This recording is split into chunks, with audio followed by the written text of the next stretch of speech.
कि आप बसपा के जो 6 विधायक थे अशोक गहलोत के, उनमें सबसे करीबी आप थे। गुडा को मंत्री बना दिया, दीपचंद खैरिया रह गए।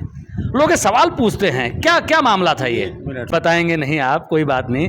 एक बात और बताइए कि 6 विधायक बसपा से कांग्रेस में चले गए हैं, इनमें से टिकट कितनों को मिलेगा? राजनीति गलियारों में एक चर्चा है कि जिन लोगों ने अशोक गहलोत से सौदेबाजी की थी सरकार बचाने के नाम पे, उनका तो टिकट नहीं होगा कांग्रेस से। क्या ये सही है क्या? मुझे बात तो आप फेर करके कर रहा है ये ये बात। जी बाबूजी, वो राज्यसभा वाला किस्सा तो बता ही दीजिए ना एक बार। कोई अशोक गहलोत के बहुत करीबी थे राजेंद्र गुडा, अचानक से क्या हुआ कि लोगों ने जिला बना तो आप पे पहली बार में भरोसा कर लिया, बहुत ज़्यादा शोर शराबा भी नहीं हुआ।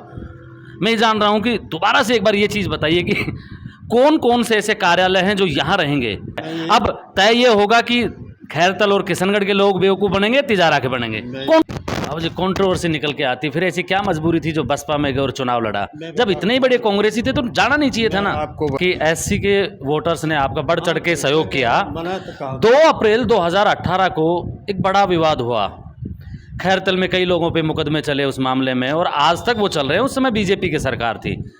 जिन लोगों ने आपको वोट दिया, विधायक बनाया, लोग चर्चा ये कर रहे हैं कि बाकी आपकी ईमानदारी पे कोई शक नहीं कर रहा, लेकिन लोगों ने ये कहा कि हमारे लिए विधायक साहब ने कुछ नहीं किया, क्योंकि उस समय तो बीजेपी की सरकार थी, अब कांग्रेस में है और गहलोत की बेहद नज़दीकी, जिला बना सकते हैं तो हमारे मुकदमे भी वापस करवा सकते थे। दूसरा, लोगों ने एक आरोप और लगाया बाबूजी कि सब कुछ अच्छा होने के बावजूद लोग ये तो कहते हैं कि बाबूजी ने जो यादव वोटर्स हैं उनके साथ में तो चुन चुन के जातिवाद किया है, उनके अधिकारियों को, कर्मचारियों का ट्रांसफ़र किया है। बाबूजी एक छोटा सा सवाल ये कि रामेश जी से मेरी एक बार बात हुई, ऑन कैमरा उन्होंने कहा कि जिले की मांग खैरतल को बनाने की सबसे पहले मैंने रखी। वो कागज़ भी दिखाते हैं, है कि नहीं? आपके लिए मैं सुनाऊं क्या? हैं? नहीं मेरे पास में नहीं है, आप मुझे दे दो। नहीं सुना 2023 के विधानसभा बेहद नज़दीक हैं। जिस दिन से खैरतल जिला बना था, एक नाम पूरे राजस्थान के सियासी गलियारों में चर्चा में आ गया था, दीपचंद खैरिया। दीपचंद जी, आपने जिला बनवाया खैरतल को, लोगों में एक नई परिभाषा घड़ी कि ढलता हुआ राजनीतिक कैरियर दीपचंद खैरिया का अचानक जवान हो गया। लेकिन समय कुछ ज़्यादा गुजरा नहीं, खैरतल में तिजारा को ऐड कर दिया, नाम मिला दिया। संदीप यादव जो तिजारा से विधायक, उन्होंने बड़ी सी रैली की, लोगों से कहा कि सारे जो कार्यालय यहाँ भिवाड़ी में हैं वो वहीं रहेंगे। अब लोग खैरतल और किशनगढ़ के लोग ये जानना चाहते हैं कि कौन कौन से कार्यालय भिवाड़ी में रहेंगे और कौन कौन से कार्यालय खैरतल में रहेंगे। भिवाड़ी का कार्यालय भिवाड़ी में आप देख लो कौन कौन सा है, वही वहाँ रहेंगे बस, इससे बत्ती कुछ भी नहीं। पहले जैसे एसपी है, एडिशनल एसपी है और वो एडीएम है, ये तो वहाँ है बस। वो और छोटा मोटा तो वैसे रहते ही है, क्योंकि वो ये कहिए कि वो वहाँ औद्योगिक क्षेत्र है, लंबा चौड़ा है सारा के सारी, सब चीज़ों की व्यवस्था के देखते हुए रखने भी पड़ते हैं। ये क्या जिला कलेक्टर और एसपी यहीं खैरतल में बैठेंगे? बैठ गए वो तो, हमने बैठा दिए दोनों के दोनों, 7 तारीख को ही बैठा दिया। बैठा दिए। चले तो नहीं जाएंगे चुनाव के बाद में? कोई सवाल ही नहीं, प्रश्न ही नहीं। आप ये कोई छुई मुई का काम थोड़ा ही है, ठोस काम है। ठोस काम है। अब दूसरा सवाल बाबूजी ये लेते हैं कि राज्यसभा चुनाव थे और आप बसपा से जीतकर 6 एमएलए पहुंचे थे, सरकार में विधायक बने आप लोगों ने समर्थन दिया गहलोत सरकार को और आप गहलोत सरकार के साथ में रहे। क्या कुछ डील हुई थी उस समय सरकार में जाने की? क्या मांगा गया था? बसपा के विधायकों ने मांगा था और क्या गहलोत ने आश्वासन दिए थे? बसपा वाले तो और जाने, लेकिन मेरा तो रूम रूम कांग्रेस ही रहा है, ये मान के चलिए। कांग्रेस का ही, आपने शायद उस टाइम का अखबार पढ़ा नहीं होगा, जब एमपी का चुनाव हो रहे थे अलवर में, वो आपने क्या नाम है, बसपा की हेड मायावती जी आई थी। और जैसे आप बैठे हो ऐसे मायावती जी इधर में बैठा हुआ था। और मेरा नंबर पर जो बोलने का आया, तब उसमें आप अखबार में अगर ये निकाल के देख लोगे तो मैंने ये कहा था, इस देश को मजबूत और सही में रखना चाहते हो तो कांग्रेस को वोट दे देना। ये मेरा वहाँ का भाषण था। अब जो कंट्रोवर्सी निकल के आती, फिर ऐसी क्या मजबूरी थी जो बसपा में गए और चुनाव लड़ा? जब इतने ही बड़े कांग्रेसी थे तो जाना नहीं चाहिए था ना? आपको बताऊं, जिस दिन 8-10 दिन तक मेरी टिकट रही फाइनल हो गई थी, साथ चल रही थी, करण सिंह से 2 बार मेरी मुलाकात बंद कमरे में हो गई। और वो करण सिंह जी ने ये कहा, आप उनसे धर्म दे कर के पूछ लेना कि दीपचंद जी, यहाँ आपके सिवाय कोई नहीं निकाल सकता है इस सीट को, और आपको ही चुनाव लड़ना है। मैं तो मुंडावर से लड़ूंगा। ठीक है, मुंडावर से लड़ लो, कोई दिक्कत नहीं। लेकिन जब वो वहाँ से कहिए कि इनको बहरोड में लगाया, अगर भाई आपका तो बहरोड क्षेत्र रहा है, तो ये ICU में चले गए। बाबर साहब यहाँ से गए हैं और उनसे कहा है कि भाई आपको मुंडावर ही दे देते हैं। मुंडावर आ गया, मुंडावर घुसने लगा तो इसका विरोध हो गया, पुतले फूंक दिए, जनता ने हाय हाय कर दी, तो यहाँ से घबरा गया। तभी इसका दिमाग यहाँ किशनगढ़ के लिए आए हुआ।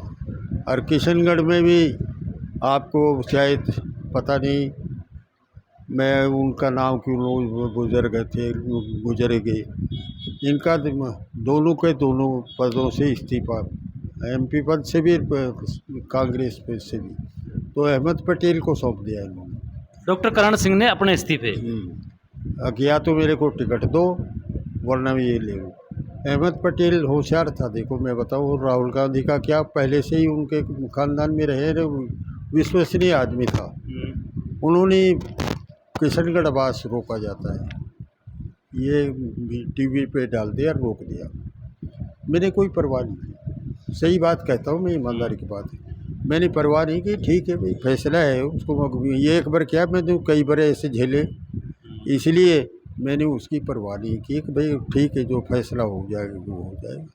लेकिन जनता उबड़ पड़ी और रात को सोने दिया ना, दिन को तो 10,000 इकट्ठे हो गए। उन्होंने कहा कि चुनाव लड़ो, मैंने कहा मैं चुनाव नहीं लड़ूंगा, पार्टी नहीं छोड़ूंगा, कि आपके चेहरे बिना हम आपको छोड़ेंगे नहीं, आपका चेहरा चाहिए। मैं को किसी को भी लड़ा लो, अगर जो तुम्हारी वो है, इतनी चेहरा आपका चाहिए। तो साहब मजबूर होकर के, जनता उठी नहीं, वो यही सब ज़िले भर में टेलीफोन आने लगे कि आपको चुनाव लड़ना है, आपको चुनाव लड़ना है। तो मजबूर होकर के मैंने पहले इस्तीफा दिया और फिर मैंने फार्म भर दिया। यही स्थिति।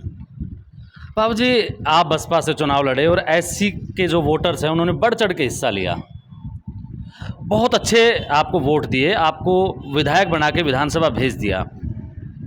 2 अप्रैल हाँ बताइए क्या कह रहे थे? ऐसा है, SC के वोट मिले हैं, मिलते रहेंगे। मेरे को SC नहीं, मैं SC मेरे से दूर है, मैं उनके काम करता रहता हूँ। नंबर 2, जो कांग्रेसी वोट करण सिंह के गए वो मेरे वोट के थे। करण सिंह का क्या लेने देना, हम तो उसको जो अपने उससे हिसाब उससे लड़ाते थे, यहाँ कोई लेने देना ही नहीं था। इसलिए जो कांग्रेस के नाव के वोट थे वो सारे मेरे चले गए, इसीलिए 38-39 हज़ार वोट उसको मिल गए।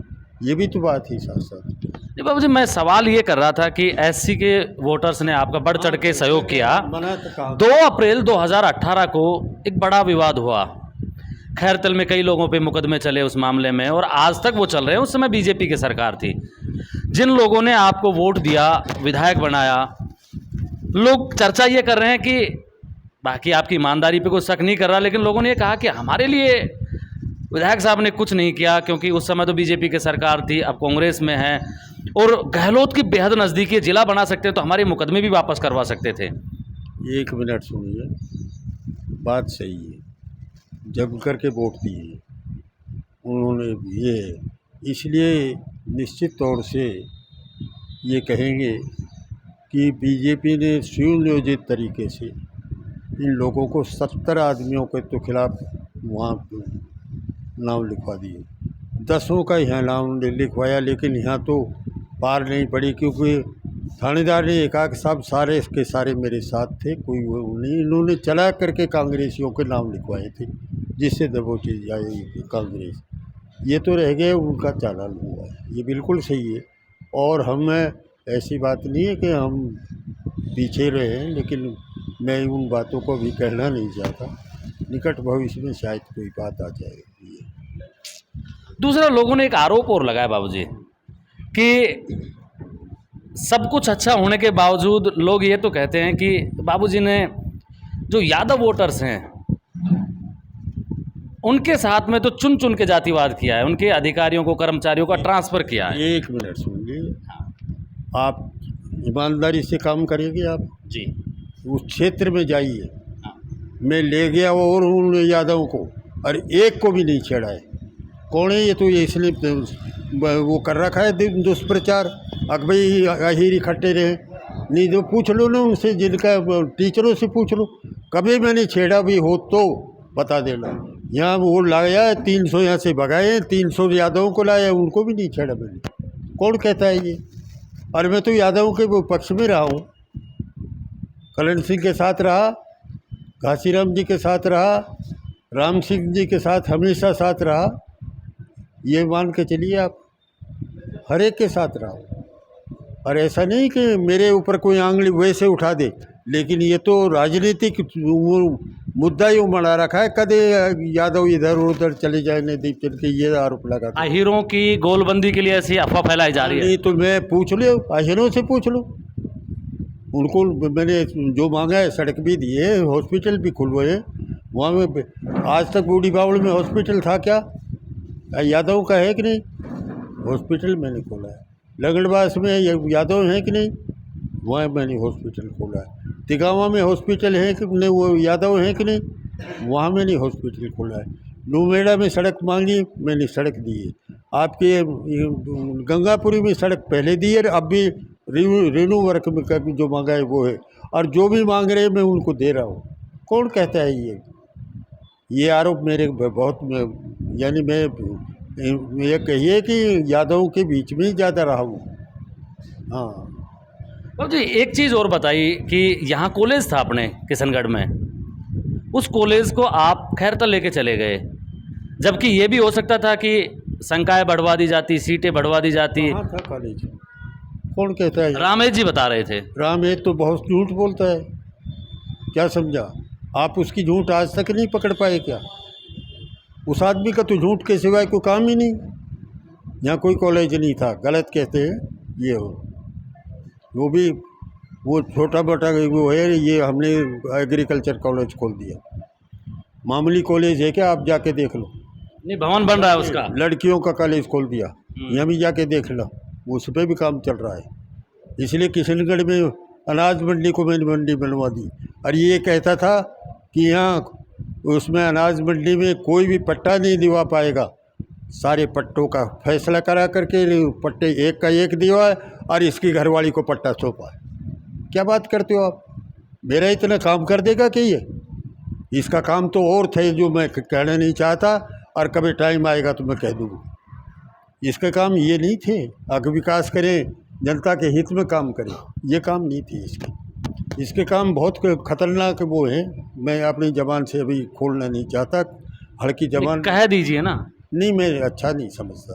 बाबू जी, एक छोटा सा सवाल ये कि रामेश जी से मेरी एक बार बात हुई, ऑन कैमरा उन्होंने कहा कि ज़िले की मांग खैरतल को बनाने की सबसे पहले मैंने रखी। वो कागज़ भी दिखाते हैं। साहब जनता नहीं तो वहाँ पूछ लो, कहे कहाँ से मांग कर दी, कहाँ वोट तो यहाँ का ले और वकालत वहाँ की करे। बड़े उसका उद्योगपति दिवाड़ी की भिवाड़ी की है कि नहीं? आपके लिए मैं सुनाऊँ क्या? हैं? नहीं, मेरे पास में नहीं है, आप मुझे दे दो। नहीं सुना। अब ये लाना था कि मोबाइल मेरा। अच्छा बाबूजी, अब चलो यहाँ की बात तो हो गई। मुझे एक चीज़ और बताइए कि आप बसपा के जो 6 विधायक थे अशोक गहलोत के, उनमें सबसे करीबी आप थे। गुड़ा को मंत्री बना दिया, दीपचंद खैरिया रह गए। लोग ये सवाल पूछते हैं, क्या क्या मामला था ये? मिनट सुनिए, मैं नहीं चाहता था मंत्री बनना, आपको पता नहीं है, मैं उन बातों को कहना भी नहीं चाहता था। अगर ये मेरा और उनका नज़दीकी संबंध है तो मैं उसी बात को देख रहा था। और नहीं 3 दफ़े मुझे बुलाया है, मैंने मना कर दिया। और आप मेरे में छोड़ दो, अवाना से पूछ लेना, वो भी मेरे साथ गया है। मैंने क्या कहा है, अवाना भी मेरे साथ कह करके आया था, ऐसा नहीं।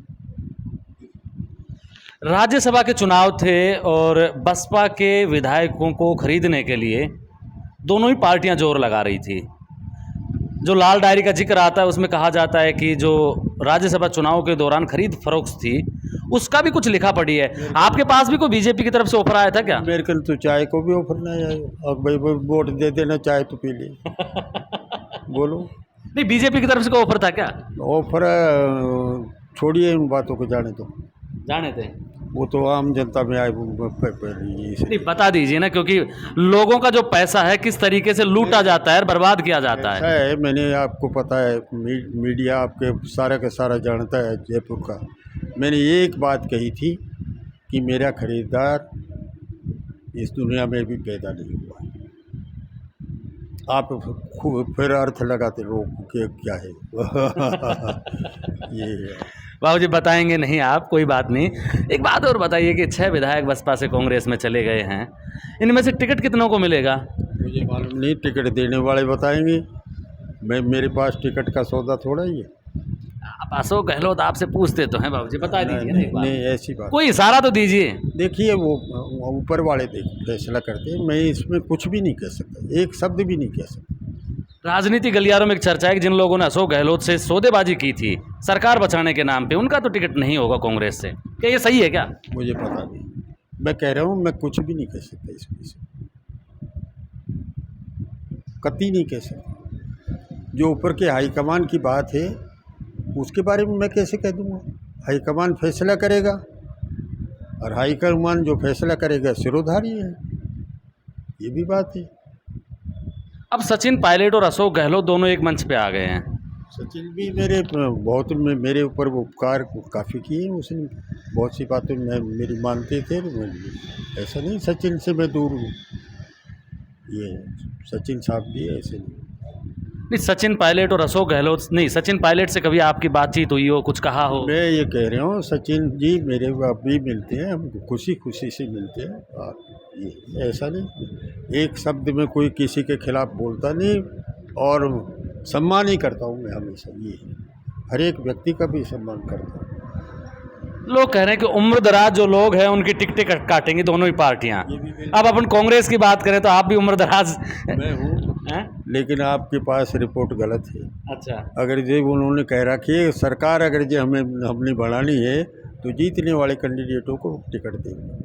आपके पास रिपोर्ट है, लेकिन अभी वो बात गलत वो नकली रिपोर्ट है हमारे पास। नहीं, बात तो आप फेर करके कर रहा है ये।